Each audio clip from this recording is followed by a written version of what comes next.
अब है काल केत के वध का वर्णन।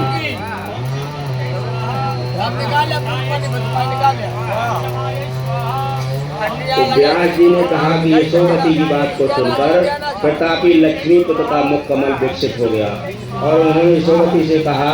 तो राजा ने कहा कि हे रंभोर, तुमने जो मेरा विशद रूप से वृत्तांत पूछा है उसे मैं कह रहा हूँ, सुनो।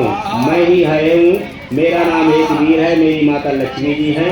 तुमने जो मेरे मन को प्रसन्न बना दिया है, मैं क्या करूँ, कहाँ जाऊँ। मैं तो एकावली के वियोग में तुम पीड़ित हूँ। पहले तो तुमने उसके सर्वलोकातिशायी रूप का वर्णन किया, उसके बाद मेरा मन काम के बाणों से आहत होकर अत्यंत अधीर हो गया। इसके बाद तुमने उसके गुणों का वर्णन किया, उस वर्णन से मेरा चित्त ही चुरा लिया। उसके बाद जो तुम बतलाई उससे मुझे आश्चर्य हुआ।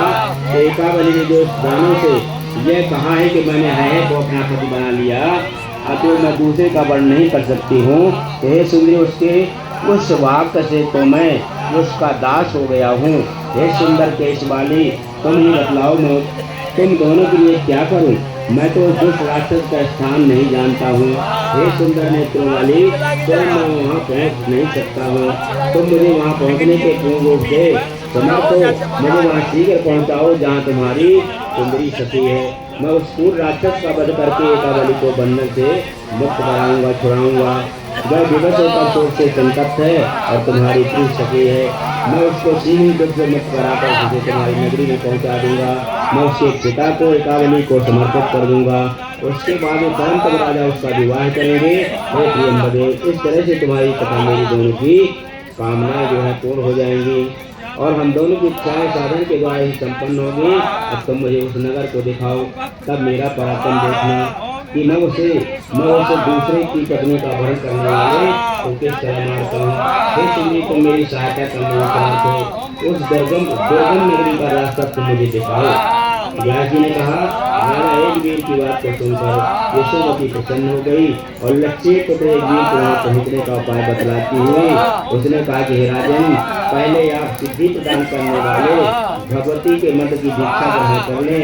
आज ही मैं आपको उस रास्तों से सुरक्षित नगरी को आपको दिखा दूंगी। हे महाराज, आप मेरे साथ चलने के लिए तैयार हो जाएं। आप अपने साथ एक बड़ी सेना भी ले लें, क्योंकि वहाँ जाने पर युद्ध अवश्य होगा। काल के महाबलवान हैं, उसके साथ बलवान राक्षस भी रहते हैं। अतः आप मंत्र लेकर ही मेरे साथ वहाँ चलें। मैं उस दुष्ट के नगर का रास्ता दिखाऊंगी। उस दुष्ट का वध करके आप जल्दी मेरी सती को छुड़ाएं। यशोमती की बात को सुनकर एक वीर ने देवी का मंत्र ले लिया, क्योंकि उसी समय ज्ञान से दत्ता भी वहाँ गए और उन्होंने इस मंत्र को एक वीर को प्रदान कर दिया। वह श्री का महामंत्र त्रिलोकी तिलक के नाम से अभिहित किया जाता है। उसके कारण एक वीर ने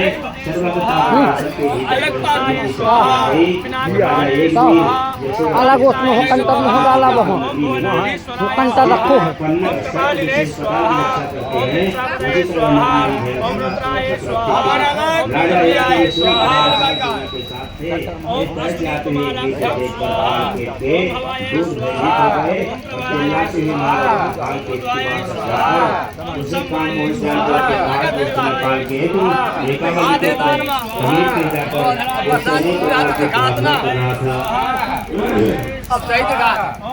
तो दूतों ने कहा कि हे राजन, इस कामी के साथ रहने वाली सुमति नाम की नारी सेना तथा राजगुणों के साथ आ रही है।